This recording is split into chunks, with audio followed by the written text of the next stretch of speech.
ओम अज्ञानतिमिरान्धस्य ज्ञानञ्जनशलाकयो चक्षुरुन्तमृतमेन तस्मै श्रीगुरुवे नमः। श्रीचैतन्यमनोभीष्टं स्थापितं येन भूतले स्वयं रूपकदा मह्यं ददाति स्वपदान्तिकं वन्देऽहं श्रीगुरुं श्रीभूतपदकमलं श्रीगुरुवैष्णवाचं श्रीरूपं साग्रजातं सगणरघुनाथान्वितं तं सजीवं साद्वैतं सावधूतं परिजनसहितं कृष्णचैतन्यदेवं श्री राधाकृष्ण पादान सगणललिता श्री विशाखान्विताश्च नारायणं नमस्कृत्यं नरं चैव नरोत्तमं देवीं सरस्वतीं व्यासं ततो जयमुदीरयेत् शृण्वतां स्वकथा कृष्ण पुण्यश्रवणकीर्तनं हृदयन्तस्तु ये भद्राणि विधनोति सुरसतां नष्टप्रायेषु भद्रेषु नित्यं भागवत सेव्या भगवती उत्तम श्लोके भक्तिर्भवति नैष्ठिकी तदा रजस्तमो भाव काम लोभादेश चेत एतेन रावृद्धि स्थित सत्य प्रसिद्धति एवं प्रसन्न मनसो भगवद्भक्ति योगता भगवतत्व विज्ञान मुक्त संगस्य जायते विद्यन्ते हृदय ग्रंथि छिद्यन्ते सर्वसंशयम् क्षीयन्ते चास्य कर्माणि दृष्ट्वा एवात्मनीश्वरे धर्मा प्रोजितो कैटको अनत्रो परमो धर्मस्राणां सतां वेद्यं वास्त्रमत्र वस्तुसिद्धं तापत्रय उन्मूलनम्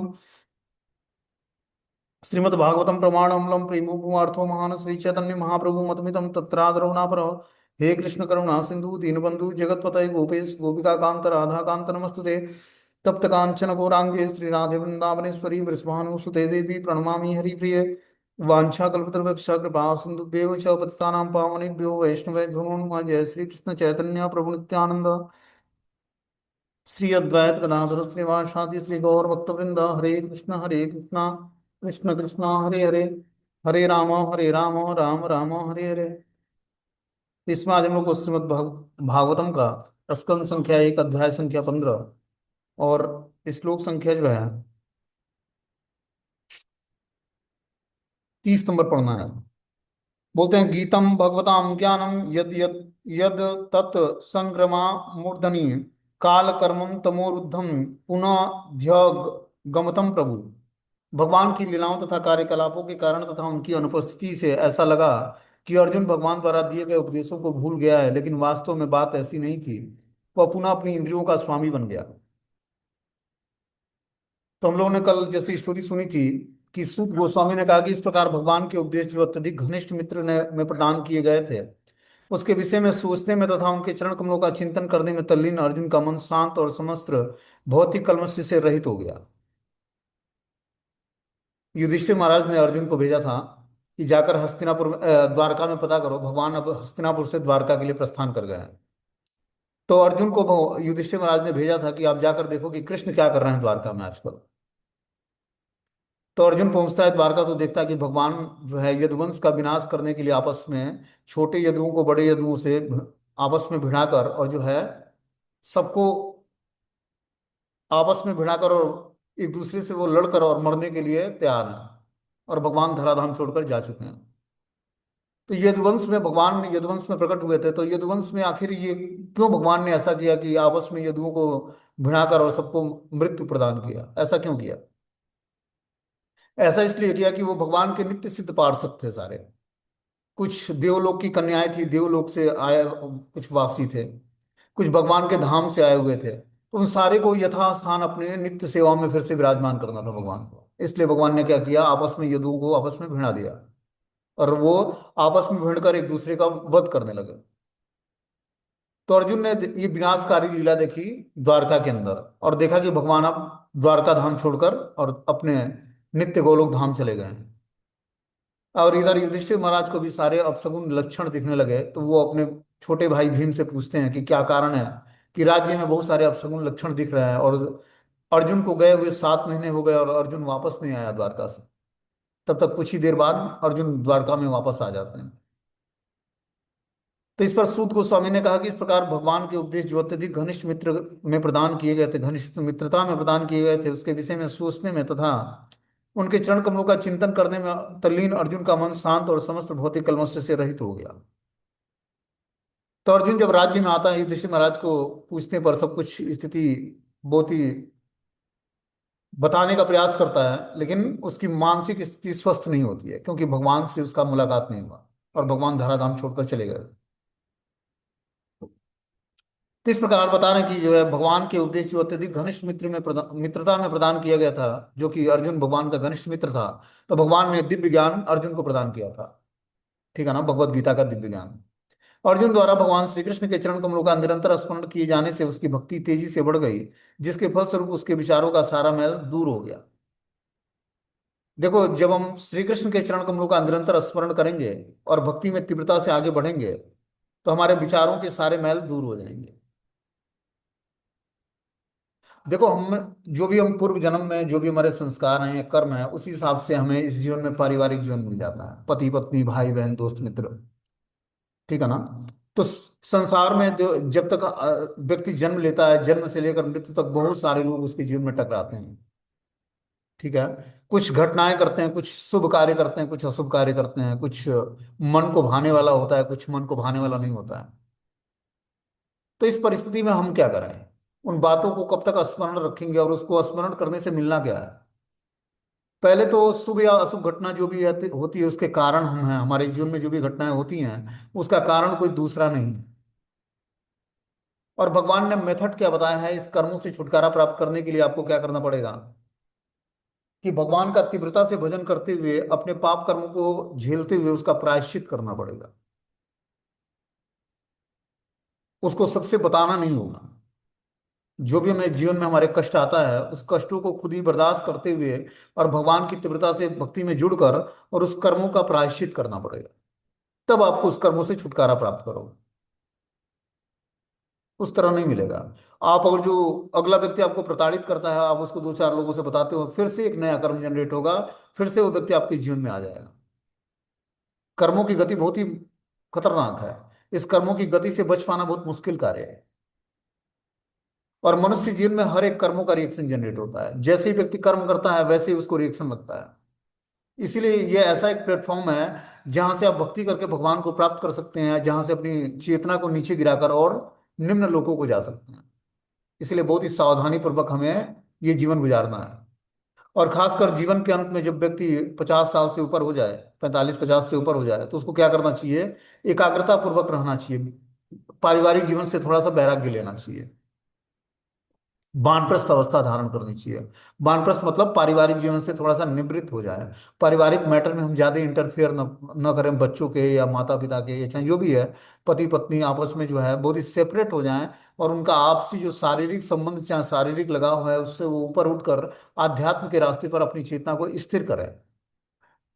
तब जाकर धीरे धीरे वो आध्यात्मिक जीवन पर, आप मनुष्य शरीर में, ह्यूमन बॉडी के स्त्री शरीर में हो या पुरुष शरीर में, इससे मतलब नहीं है। भगवान की भक्ति स्त्री और पुरुष के शरीर में रहने से कोई मतलब नहीं है। हर एक जीवात्मा भगवान का एक इंडिविजुअल, भगवान से एक रिलेशनशिप है। उसी रिलेशनशिप को जागृत करना है भक्ति करके। ये इंपॉर्टेंट नहीं है कि आप स्त्री हो या पुरुष हो।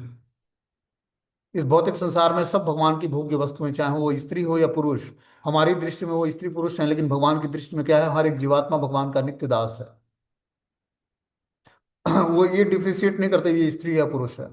वो सब पर समान कृपा करते हैं, सब पर समान रोशनी, सबको समान रूप से हवा, सबको समान रूप से जल, सब कुछ फैसिलिटी वो कैटेगराइज नहीं करते। ये स्त्री है पुरुष है तो स्त्री को कम मिलेगा या पुरुष को कम ज्यादा मिलेगा, ऐसा नहीं है। वो सबके लिए समान सब कुछ देते हैं। और भक्ति पर भी उतना ही अधिकार है जितना पुरुष का है, उस उतना ही अधिकार स्त्री का भी। तो ये इंपॉर्टेंट नहीं है कि आप स्त्री शरीर में हो या पुरुष शरीर में हो तो भगवान की भक्ति आप कर सकते हो या नहीं कर सकते हो। ठीक है ना। हमें क्या करना पड़ेगा? भगवान की भक्ति में जुड़कर अपने समस्त पाप कर्मों पर प्रायश्चित करना पड़ेगा भगवान के सामने कि हे प्रभु, हमसे गलती हो गई, जो भी हमारी गलतियां हैं उसको आप क्षमा करिए। और कोई रास्ता ही नहीं है। और किसी से आप बोलकर कुछ नहीं हासिल कर सकते हो, बस मात्र भगवान से ही बोलकर अपने कर्मों के प्रायश्चित को करके और जो है अपने कर्मों को समाप्त कर सकते हो और सुखमय स्थिति को प्राप्त कर सकते हो धीरे धीरे। हर व्यक्ति दुखी है, ऐसा नहीं कि दो चार लोग दुखी हैं। और भक्ति करने के बाद भी व्यक्ति इतना जल्दी प्रसन्न आत्मा नहीं बनता है। जब तक उसके भक्ति में निष्ठा का लेवल जागृत नहीं होगा, नाम में निष्ठा जागृत नहीं हो जाएगी, रुचि आसक्ति नहीं हो जाएगी। रुचि मतलब टेस्ट आना, नाम में टेस्ट आने लगा। हरि नाम जप करते ही उसको टेस्ट आने लगा कि हरि नाम बहुत ही मीठा है। भगवान का नाम जप करने की और ज्यादा लालसा जागृत हो गई उसके हृदय में। तब जाकर आसक्ति होगी, नाम से आसक्ति हो जाएगी। अब ऑलवेज रिमेम्बर कृष्णा, हमेशा कृष्ण को आप याद रखोगे और कृष्ण को कभी नहीं भूलना चाहोगे। लेकिन ये स्थिति इतना इतनी आसानी से प्राप्त नहीं होती है। जब तक हमारे समस्त पाप कर्म नष्ट नहीं होंगे, तब तक हरि नाम में हम आसक्त नहीं होंगे। और जब तक हरि नाम से आसक्त नहीं होंगे, तब तक हमारे भव बंधन का रोग समाप्त नहीं होगा। भव रोग जो है हमारा, जो आसक्तियां हैं, अटैचमेंट है पारिवारिक जीवन से, हृदय की ग्रंथि जुड़ी होती है एक दूसरे की। पति बैठा है विदेश में, पत्नी बैठी है इंडिया में, और यहां से वो याद करती है, उसके हृदय में कंपन उत्पन्न होने लगता है, हमारी पत्नी हमें याद कर रही है। उसकी आंखें फड़कने लगती हैं, शरीर के अंग फड़कने लगते, उसको लग जाता है कि हमारी पत्नी हमें याद कर, क्या है, हृदय से हृदय की ग्रंथि जुड़ी हुई है एक दूसरे से। इसी ग्रंथि को काटना है, आसक्तियों को काट कर उस आसक्ति को भगवान से बनाना है। और ये कब होगा? जब हम श्रीमद् भागवतम को ध्यान पूर्वक सुनेंगे। विद्यन्ते हृदय ग्रंथि छिद्यन्ते सर्व संशयम। ये क्या करता है? हृदय की ग्रंथियों का भेदन करता है, कृष्ण कथा। तो जब हम कृष्ण कथा सुनेंगे, तब हमारे हृदय की ग्रंथियों का भेदन होगा। और हृदय की ग्रंथियां जब हमारी, जो मजबूत शाखाएं जुड़ी हुई हैं आपस में एक दूसरे से, पति पत्नी बच्चों से, रिलेटिव से, पड़ोसियों से, इसी आसक्ति को समाप्त करना है। और इसी जीवन में समाप्त करना पड़ेगा। ये गृहस्थ जीवन में एंट्री करने का मतलब है प्रैक्टिस करके अपने को आसक्तियों से, अटैचमेंट से अलग करना। गृहस्थ जीवन में अटैचमेंट, आसक्तियां बढ़ाना नहीं है। गृहस्थ जीवन मिला है कि आपको थोड़ी बहुत जो भोग की आसक्तियां हैं, भोग की फैसिलिटी मिली है पारिवारिक जीवन में, उस भोग की फैसिलिटी का यूज करके आप अपने संबंधों को तोड़ना है हमें। तोड़ने का मतलब है कि इंटरनल उनसे कोई वास्ता नहीं है हमारा। इंटरनल हम सभी भगवान के नित्य दास हैं। और एक्सटर्नल हमें सारे रिलेशनशिप को निभाना है, पति पत्नी माता, जो भी है। कोई पिता है, कोई पत्नी है, कोई पुरुष है, तो वो पिता का रोल करता है, पति का रोल कराता है, किसी का बेटा है वो। तो अलग अलग रोल में एक ही व्यक्ति कई रोल में आता है। इन सारे आसक्तियों को ही खत्म करना है और भगवान से आसक्त होना है इसी जीवन में।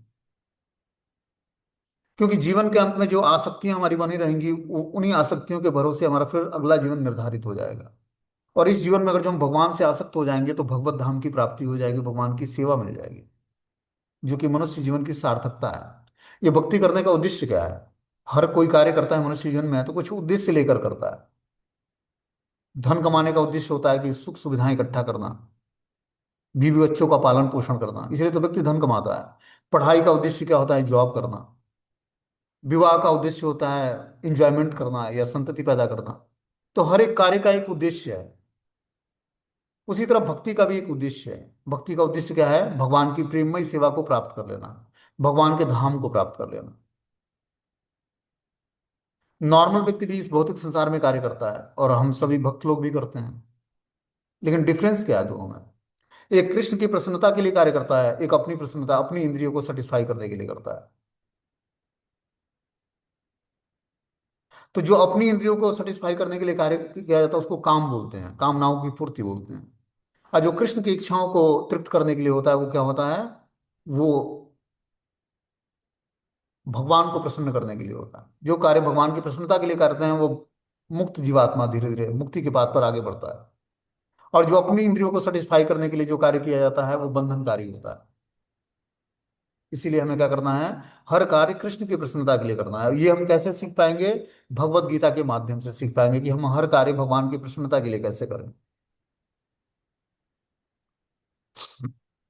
ये भक्ति एक साइंस की तरह है, ठीक है ना? जितना ही इसको हम अच्छे तरीके से समझकर और भक्ति करने का प्रयास करेंगे, इसलिए पहले ज्ञान और वैराग्य, दो चीजें आवश्यक है भक्ति में। ज्ञान का होना आवश्यक है। और वैराग्य कैसा? अनुकूलस्य संकल्पम प्रतिकूलस्य वर्जनम। जो अनुकूल चीजें हैं उसको स्वीकार करें भक्ति के, और प्रतिकूल चीजों का वर्जन करना है, यही वैराग्य है भक्ति। और कैसा ज्ञान? आध्यात्मिक ज्ञान। आध्यात्मिक ज्ञान को सीख कर समझ कर जब हम अच्छे तरीके से भक्ति करने का प्रयास करते हैं, तो धीरे धीरे अपने समस्त पाप कर्मों से छूट जाते हैं।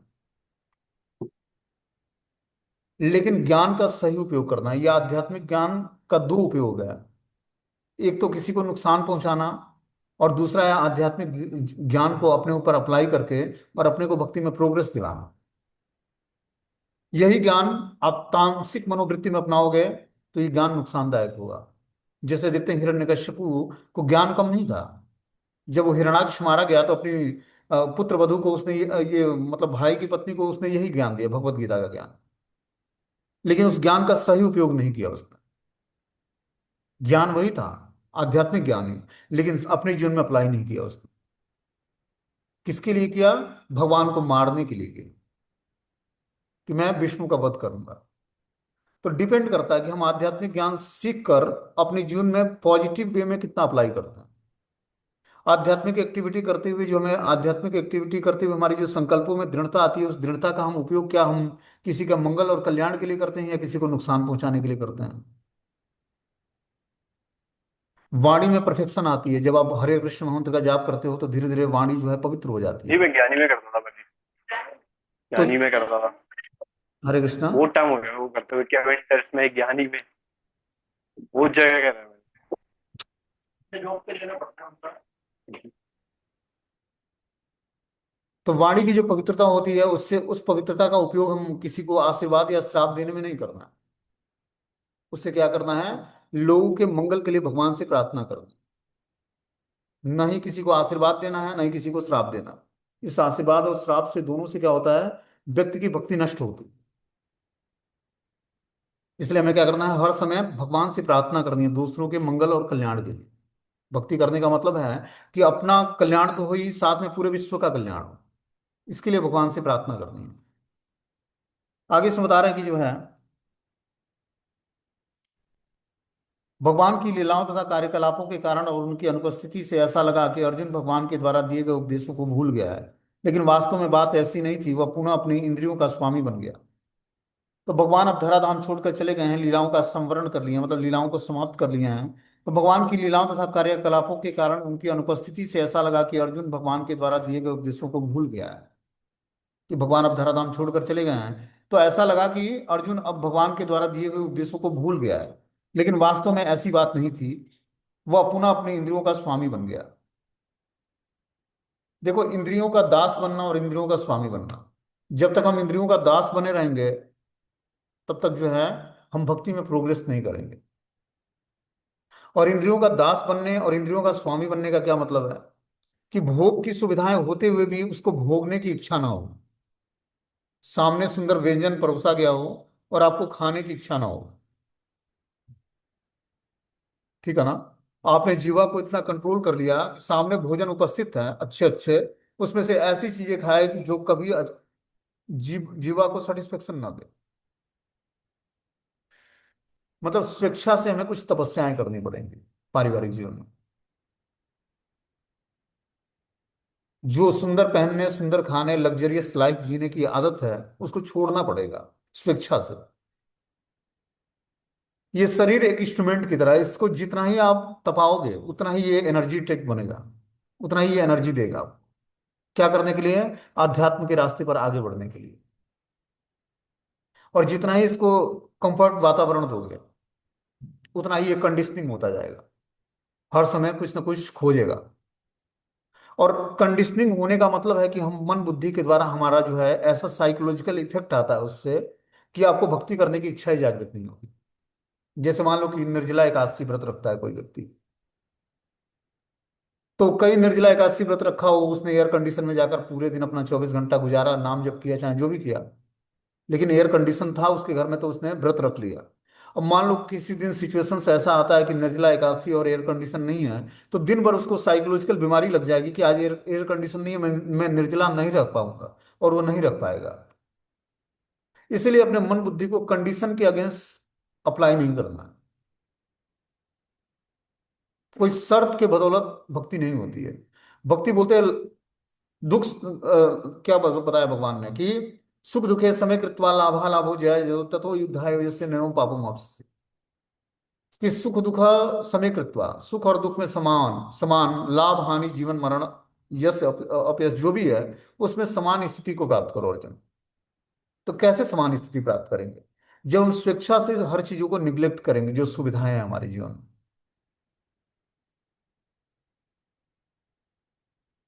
हम आचार्यों के जीवन में देखते हैं, 2 रुपए या 4 रुपए या 10 रुपए बचाने के लिए कितना वो पैदल चल लेते थे, कि वो कृष्ण का के उपयोग में आगे हम यूज करेंगे उस लक्ष्मी को। तो उस लक्ष्मी को बचाने के लिए वो कुछ शारीरिक श्रम कर लेते थे। हमने बताया कि इस भौतिक संसार से जो भी हमें एनर्जी मिलती है, चाहे सूर्य की रोशनी हो या इलेक्ट्रिसिटी हो या जल हो या हवा हो या गैस है, चाहे जो भी चीजें हैं, उन चीजों का हमें उतना ही उपयोग करना है जितने की हमें आवश्यकता है, क्योंकि ये हम ऋणी बन जाएंगे इस प्रकृति का, और प्रकृति हमें बख्शेगी नहीं। किसी भी चीज का उतना ही उपयोग करना अपने जीवन में कि हमारा शरीर कंडीशनिंग ना हो, कि वो सुविधाएं अगर जो हमारे जीवन में नहीं है तो हमारी भक्ति उससे प्रभावित होने लगे। ऐसा नहीं है। हमें जानबूझकर स्वेच्छा से कुछ तपस्याएं करनी चाहिए। जब हम तपस्याएं करेंगे तो इंटरनल हैप्पीनेस प्राप्त होगा। जैसे मान लो कि आप एक धाम में जाते हो और धाम में निवास करते हो। एक रूम है 1500 का और एक है 1200 का। 1200 में कूलर है और 1500 में एयर कंडीशन है। एज एग्जाम्पल समझने का प्रयास करना। आपने 1200 का रूम लिया, थोड़ा बहुत हो सकता है कि अनकंफर्टेबल हो, कूलर और एसी में थोड़ा सा डिफरेंस होता है, थोड़ा सा नहीं बहुत डिफरेंस होता है, लेकिन आपने 300 रुपए का जो सेविंग किया उसको किसी धामवासी की सेवा में लगा दो। जो आपको एयर कंडीशन से हवा खाकर जो प्रसन्नता नहीं हुई, उस 300 रुपए को आप उस किसी धामवासी की सेवा में लगाया, वही 300 रुपए, आपके पास पैसे की कमी नहीं है, लेकिन आपने 300 रुपए स्वेच्छा से तपस्या करके बचाकर उसको किसी धामवासी की सेवा में लगा दिया। जो उससे आपको हैप्पीनेस प्राप्त होगी, आनंद प्राप्त होगा, उसकी तुलना ही नहीं कर सकते आप किसी चीज से। आपके पास पैसे की कमी नहीं है, लेकिन आपने क्या किया, स्वेच्छा से तपस्या करके अपने यूज में ना ले आकर उस पैसे को आपने किसी भक्त की सेवा में लगा दिया। उससे आप बहुत ही प्रसन्न होगे और आपकी भक्ति बढ़ जाएगी। कृष्ण ये चीजों को देखते हैं कि व्यक्ति अनकंफर्टेबल सिचुएशंस अपने ऊपर लेकर और किसको सुविधाएं देना है, यही भक्ति है। गुरुजन आचार्यजन क्या करते हैं, किसी संस्थान को प्रोग्रेस दिलाने के लिए या किसी डिवोटीज को प्रोग्रेस दिलाने के लिए अपने ऊपर उसके पाप कर्मों को ले लेते हैं, या उसके अनकंफर्टेबल सिचुएशंस में उसको सुविधाएं प्रदान करते हैं। अपने कम खाकर कम सोकर उसको सुविधाएं प्रदान करते हैं कि ये जीवात्मा भगवान की भक्ति में जुड़ जाए। तो क्या किया, उनके जगह पर उन्होंने तपस्या किया और उसको सिचुएशंस ऐसा दिया। इससे क्या हो गया, उस डिवोटीज का प्रेम उससे बढ़ जाता है अपने गुरुजी से, कि मैं गया था तो मुझे इन्होंने सुविधा प्रदान किया था। पिता क्या करता है, स्वेच्छा से अपने खाने और पीने रहने और कपड़े का वो ना करके अरेंजमेंट, और अपने बच्चों का टेक केयर करता है, पत्नी का टेक केयर करता है। अपनी इच्छाओं को दबाता जाता है लेकिन उनकी इच्छाओं को पूर्ति करता जाता है। तो हमें अनकंफर्टेबल सिचुएशंस को अपने जीवन में अप्लाई करके और उससे दूसरे को सुविधा प्रदान करनी है। तब हमारे अंदर विनम्रता आएगी और सेटिस्फेक्शन मिलेगा अपने को। उस सिचुएशंस में जो आपको सेटिस्फेक्शन मिलेगा उससे आप बहुत ही प्रसन्न हो और बार बार दिव्य तपस्या करने की इच्छा जागृत हो। तो इस तरह से हमें क्या करना चाहिए, कुछ तपस्या स्वेच्छा पूर्वक हमें करनी चाहिए, कि हमें भगवान ने सब कुछ सुविधाएं दिया लेकिन हमने सुविधाओं का उपयोग नहीं किया। उस सुविधाओं को हमने दूसरे को समर्पित कर दिया स्वेच्छा से, प्रसन्नता पूर्वक, और किसी को बताया नहीं कि मैं तो ये भी करता हूं।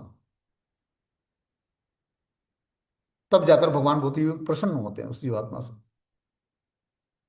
आगे इसमें बता रहा है कि जो है, बद्ध जीव शाश्वत काल के प्रभाव से अपने सकाम कर्मों में लिपटा हुआ रहता है, किंतु जब परमेश्वर इस पृथ्वी पर अवतरित होते हैं तो वे काल द्वारा भूत वर्तमान और भविष्य की भौतिक धारणाओं द्वारा प्रभावित नहीं होता।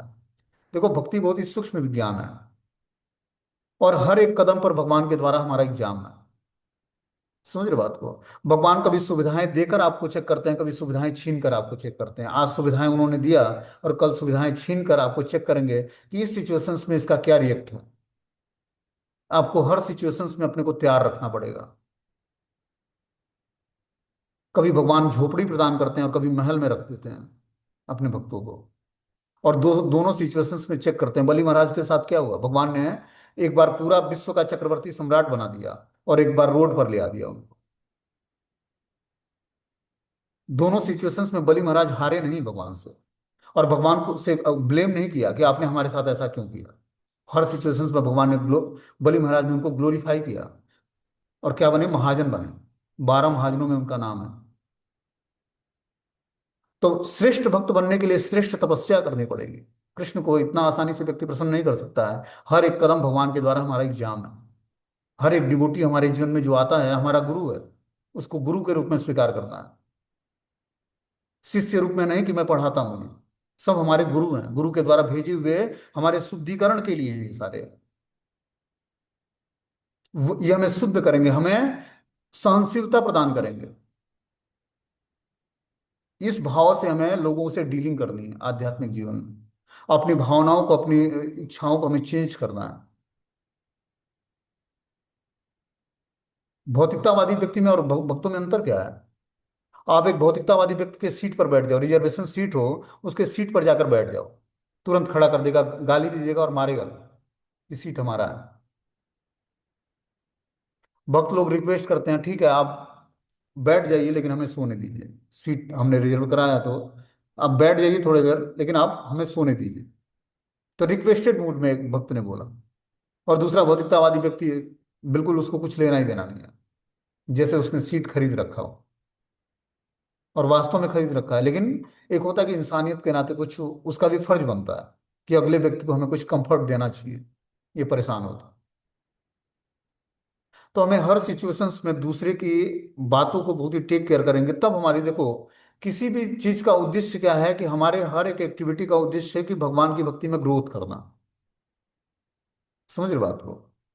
और हर एक सिचुएशंस में हमारे भक्ति में ग्रोथ करने का हमें चांस, देखो, हर एक व्यक्ति के जीवन में कुछ ना कुछ ऐसे चांसेस मिलते हैं, जब वो उस सिचुएशंस को पकड़ लेगा, ठीक है ना, और उस हिसाब से उसको शुभ कार्य में लगाएगा। मतलब हर एक सिचुएशंस हमारे भक्ति में ग्रोथ करने के लिए है, बस उस सिचुएशंस को हम फेवरेबल बना दें भक्ति के, उसको बहुत ही पॉजिटिव ले लें, और निश्चित रूप से आपको भक्ति में ग्रोथ हो जाए।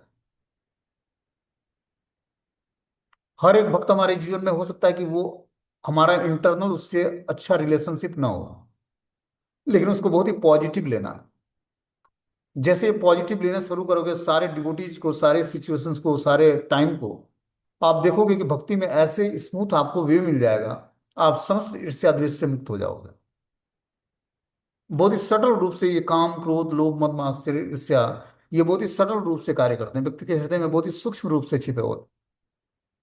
ये जब समूह में हम भक्ति करने का प्रयास करते हैं, या समूह में कहीं जाने का प्रयास करते हैं, या समूह में नाम जप करते हैं, कथा सुनते हैं, या लोगों से डीलिंग करते हैं, तब ये अनर्थ उत्पन्न होता है। उस तरह इस अनर्थों का पता नहीं लगेगा, क्योंकि भगवान के धाम में जाकर सेपरेट सेवा नहीं मिलेगी आपको। वहां पर हम सबके साथ ही सेवा करनी पड़ेगी, और शुद्धिकरण का मेथड यही हमें स्वीकार करना पड़ेगा। वहां पर ये नहीं देखा जाएगा कि आप किस संस्थान से, किस गुरु से दीक्षा लेकर आए हो, किस संप्रदाय के हो, ये सब फालतू की चीजें हैं। वहां तो आपका कृष्ण से संबंध कितना बढ़िया है वो देखा जाएगा। ये नहीं देखा है कि आप निम्बार्क संप्रदाय से आए हो, कि गौड़ीय वैष्णव संप्रदाय से आए हो, कि लक्ष्मी श्री संप्रदाय से आए हो जी। वहां तो आपकी भक्ति की प्रगाढ़ता देखी जाएगी, आपके हृदय में कितना पवित्रता है, कितना आप भगवान से, आपका डिवोशन कितना अच्छा है भगवान से, कितना रिलेशनशिप आपने बनाया भक्ति करके, ये देखा जाएगा। इसके लिए हमें तैयार होना है। मतलब संभाव की स्थिति प्राप्त करनी है। क्या गाय, हाथी, कुत्ता, चांडाल, गौ, जो भी ब्राह्मण, सब में संभाव की स्थिति, पहले हम आपस में संभाव की स्थिति लाएं, तब तो जंतु जानवरों से हमारा प्रेम जागृत होगा ना। इसलिए बहुत ही आवश्यक है, बहुत ही सूक्ष्म रूप से भक्ति को समझना पड़ेगा। भक्ति बहुत ही सूक्ष्म विज्ञान है, बस नाम जप की भक्ति नहीं है। भक्ति मतलब हमारे गुणों का कल्टीवेशन होना, हमारे अंदर जो 26 गुण हैं भक्तों के अंदर होने चाहिए, उन गुणों को कल्टीवेट करना ही भक्ति है। और गुणों का कल्टीवेशन सहनशीलता से शुरू होता है। विनम्रता और सहनशीलता ही दो ऐसे इंस्ट्रूमेंट हैं कि सारे गुण आपको धीरे धीरे आपके अंदर आ जाएंगे। पहला गुण है कृष्ण एक शरणम। आपके अंदर कोई भी गुण नहीं है, लेकिन आपने कृष्ण एक शरणम मतलब भगवान की शरण ग्रहण कर लिया है, तो आपके अंदर सारे दिव्य गुण आने लगेंगे। और भगवान की शरण ग्रहण करने के लिए भगवान के भक्तों की शरण ग्रहण करनी पड़ेगी, तब समस्त दिव्य गुण अपने अंदर आने लगेंगे। दिव्य गुणों का विकास करके ही, दिव्यता का रूप धारण करके ही हम भगवान के दिव्य धाम में प्रवेश कर सकते हैं। जब तक हमारे अंदर दिव्यता नहीं आएगी, तब तक हम दिव्य धाम में प्रवेश नहीं करेंगे, भगवान के धाम में। इसलिए बहुत ही सतर्कता पूर्वक हमें इस बात पर चलना चाहिए। चाहे वो हमारा कनिष्ठ अधिकारी दिखे, या मध्यम दिखे, या उत्तम अधिकारी दिखे, व्यवहार में बहुत ही परफेक्शन होना चाहिए हमारा। तब जाकर हम धीरे धीरे भक्ति में ग्रोथ कर पाएंगे। बहुत ही, मतलब प्रेजेंट ऑफ माइंड हमारा बहुत ही शार्प होना चाहिए। वर्तमान में हमारी जो बुद्धि है उसको बहुत ही शार्पनेस के साथ उपयोग करना हमें सीखना पड़ेगा भक्तिमय जीवन में। तब जाकर हम धीरे धीरे ग्रोथ कर पाएंगे आध्यात्मिक जीवन में। आगे बता रहे हैं कि बद्ध जीव शाश्वत काल के प्रभाव से अपने सकाम कर्मों में लिपटा हुआ होता है, किंतु जब परमेश्वर इस पृथ्वी पर अवतरित होते हैं तो वे काल द्वारा भूत वर्तमान और भविष्य की भौतिक धारणाओं द्वारा प्रभावित नहीं होता है। भगवान के कार्यकलाप शाश्वत हैं और उसकी आत्म माया अंतरंग शक्ति की अभिव्यक्ति है।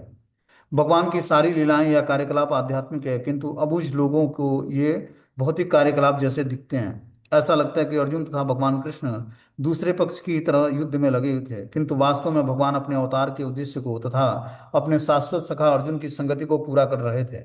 अतः ऊपर से भौतिक लगने वाला अर्जुन के ये कार्यकलाप उसे उस दिव्य स्थिति से दूर नहीं ले गया, अपितु इसके विपरीत उसे भगवत गीता की उसकी चेतना का पुनः स्मरण दिलाया, जैसा भगवान ने उसे स्वयं सुनाया था।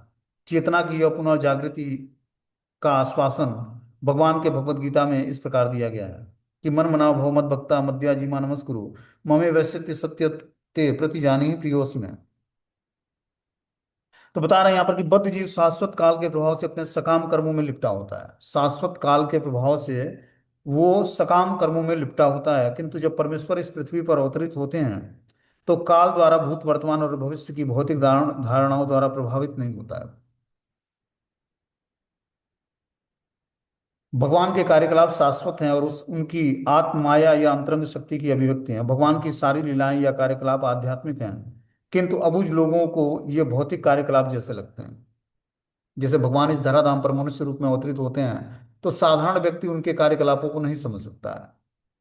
उसी कुरुक्षेत्र के युद्ध स्थल में पांडव भी थे और कौरव पक्ष भी था, लेकिन पांडव पक्ष ने कृष्ण को भगवान के रूप में स्वीकार किया। भगवान ने उनको अपना विराट रूप भी दिखाया। दूसरी तरफ कौरवों ने भगवान को कुछ लिया, वो तो यादव समझते थे, वो तो यादव है, ग्वाला है, गाय बछड़ी चराने वाला व्यक्ति। लेकिन दूसरी तरफ पांडवों ने क्या, उनको भगवान के रूप में स्वीकार किया। तो दृष्टि हमारी वही है, बस एक आध्यात्मिक दृष्टि हो जाती है और एक भौतिक दृष्टि होती है। आध्यात्मिक दृष्टि तब व्यक्ति प्राप्त करता है जब वो भगवान की भक्ति को प्राप्त करेगा। जैसे किसी व्यक्ति को समझने के लिए उसके नाम रूप गुण लीला का जब हम स्मरण करते हैं कि क्या क्या, कहाँ से आए हैं, क्या नाम है, क्या खाते हैं, क्या पीते हैं, क्या पहनते हैं, क्या करते हैं, पूरा उसका जब हम बायोडाटा जान जाते हैं, तब उसको हम धीरे धीरे उससे हमारा एक रिलेशनशिप स्थापित होता है। उसी तरह भगवान से रिलेशनशिप स्थापित करने के लिए भगवान के नाम रूप गुण लीला धाम का वर्णन हमें सुनना पड़ेगा और तत्व से स्वीकार करना पड़ेगा। तब जाकर हम धीरे धीरे भगवान को प्रसन्न कर पाएंगे और भगवान को, कृष्ण को भगवान के रूप में स्वीकार कर पाएंगे और पूर्ण रूपेण शरणागत हो पाएंगे भगवान को। मनुष्य को चाहिए कि वह निरंतर भगवान का चिंतन करे, मन से उन्हें भूले नहीं। मनुष्य को भगवत भक्त बनकर उनको नमस्कार करना चाहिए। जो इस तरह तरह रहता है उसे भगवान के चरण कमलों में शरण प्राप्त होने पर भगवान का आशीष प्राप्त होता है। इस चिरंतन सत्य के विषय में कोई संदेह नहीं किया जा सकता, चूंकि अर्जुन उनका विश्वास पात्र तथा मित्र था, अतः उसने यह रहस्य प्रकट किया। अर्जुन को अपने संबंधियों से युद्ध करने की कोई इच्छा नहीं थी, लेकिन उसने भगवान के ध्येय के कारण युद्ध किया। वह सदा उसके ध्येय की ही पूर्ति में लगा रहता। अतः भगवान से के प्रयाण के बाद वह उसी दिव्य स्थिति में रहा। यद्यपि ऐसा लग रहा था कि वह भगवत गीता के सारे उपदेशों को भूल गया है। अतः मनुष्य को चाहिए कि वह अपने जीवन के कार्यकलापों और भगवान के ध्येय में तालमेल पैदा करे। ऐसा करने से उसको भगवत धाम लौटना निश्चित है। यही जीवन की सर्वोच्च सिद्धि है। तो जीवन की सर्वोच्च सिद्धि प्राप्त करने के लिए भगवान ने जो भगवत गीता का उपदेश दिया है, उस हिसाब से अपने जीवन के कार्यकलापों और अपने जीवन के उद्देश्य में तालमेल पैदा करना पड़ेगा, तालमेल बैठाना पड़ेगा। ये बहुत ही मुश्किल कार्य है। देखो हम लोग जैसे मान लो कि 2-4 दिन भक्ति करते हैं, ठीक है ना, फिर कुछ उत्सव या फेस्टिवल्स घर में ऑर्गेनाइज करते हैं या कहीं पार्टियों में जाते हैं या फिर कोई मंदिरों के अंदर प्रोग्राम होता है या कहीं संस्थानों के अंदर होता है, तो क्या है कि हमारी चेतना हर समय स्थिर नहीं रह पाती है, एक जैसे भाव का डेवलपमेंट नहीं हो पाता। क्योंकि जैसे हम जाते हैं भौतिक संसार में या भौतिकतावादी व्यक्ति के बीच में या अपने से छोटे डिवोटीज के बीच में, वैसे ही हमारी कॉन्सियसनेस प्रभावित होती है और निगेटिविटी आ जाती है। क्योंकि हमने राजसी और तामसिक व्यक्ति का एसोसिएशन कर लिया। इस एसोसिएशन के कारण क्या होता है कि हम जो हमारे पॉजिटिव लोग हैं, जो हमें ज्ञान प्रदान करते हैं, चाहे जो हमें आध्यात्मिक रास्ते पर आगे बढ़, उनके प्रति हमारी निगेटिविटी आ जाती है। इसका कारण क्या है कि हमने हमारा एसोसिएशन हर समय बहुत ही पवित्र होना चाहिए। जैसे जैसे आप आगे बढ़ोगे और आपकी कॉन्सियसनेस शुद्ध होगी, वैसे वैसे आपको जो है परहेज करना पड़ेगा। पहले जैसे हम लोग कहीं भी पार्टी फंक्शन अटेंड कर लेते थे, कहीं भी नाच गाकर और डांस करके और अपने को इंटरटेन कर लेते थे, वो सारे लक्षणों को धीरे धीरे छोड़ना। अब हम सोचे कि भौतिक स्थिति को भी हम मेंटेन करें, भौतिक रिलेशनशिप को भी मेंटेन करें और आध्यात्मिकता में भी हम आगे बढ़ जाएं, तो दोनों संभव नहीं है। इसके लिए परहेज करना पड़ेगा। इसके लिए परहेज क्या करना पड़ेगा कि अपने अंदर स्मार्टनेस जागृत करना पड़ेगा कि उनके बीच में रहते हुए भी हम उनके बीच में नहीं हैं। उनको ये बता देना पड़ेगा कि मैं भाई तुम्हारे समाज का आदमी नहीं हूं। अपने व्यवहार से उस व्यक्ति को ये बता देना होगा कि हम तुम्हारे समाज में फिट होने लायक नहीं है, अब आप हमको छोड़ दो। क्योंकि जब तक आपको कोई ना कोई याद करता रहेगा, तब तक आपका उससे रिलेशनशिप बना रहेगा, हृदय की ग्रंथि जुड़ी रहेगी। तब तक आप भगवान से आपकी कनेक्टिविटी नहीं बनेगी। बहुत ही सूक्ष्मता से इन सारी चीजों को जबरदस्ती छोड़ना पड़ेगा। और जो भगवान कृष्ण से अपने संबंध को जागृत करना है, तो इन सारे संबंधों को तिलांजलि देनी पड़ेगी, भूलना पड़ेगा, छोड़ना पड़ेगा जबरदस्ती। क्या विवाह संस्कार, क्या अंत्येष्टि क्रिया, क्या सब धीरे धीरे सब त्यागना है, भक्तों से रिलेशनशिप बनाना है। तब जाकर हम धीरे धीरे जो है आध्यात्मिक जीवन को समझ पाएंगे। नहीं तो कई जीवन का इतिहास हो जाएगा हमारे। भगवत प्राप्ति करना अनेक करोड़ों जन्म लग जाएंगे, तभी भी प्राप्त नहीं होगा। और जो चांस मिला है भक्ति को समझने का, ठीक है ना, और भगवत गीता और भागवतम को सही तरीके से रिप्रेजेंट होकर उसको स्वीकार करने का, ये चांस हो सकता है फिर अगले जीवन में ना मिले हमें। 10 दिन भक्ति करते हैं, फिर लगता है अरे ठीक है यार, भक्ति अब हमने समझ लिया है, थोड़ा एंटरटेनमेंट भी होना चाहिए। हमें ही तो पारिवारिक जीवन लेके चलना है, हमारे भी तो बच्चे हैं। हमें भी तो एक दिन मरना है, कौन करेगा हमारा अंत्येष्टि क्रिया? हमारे बच्चों का शादी विवाह कैसे होगा जो ये हमारे रिलेटिव नहीं आएंगे तो? मतलब अभी हमने कृष्ण की शरण ग्रहण नहीं की है। जैसे भगवान की शरण सब कुछ व्यवस्थित वो करेंगे, बस व्यक्ति आश्रय तो ले ले। जितना ही हमारा आश्रय दृढ़ होगा, उतना ही हम हमारा पूर्ण विश्वास होगा, और भगवान हर एक इच्छाओं को पूर्ण कर देते हैं भक्तों को।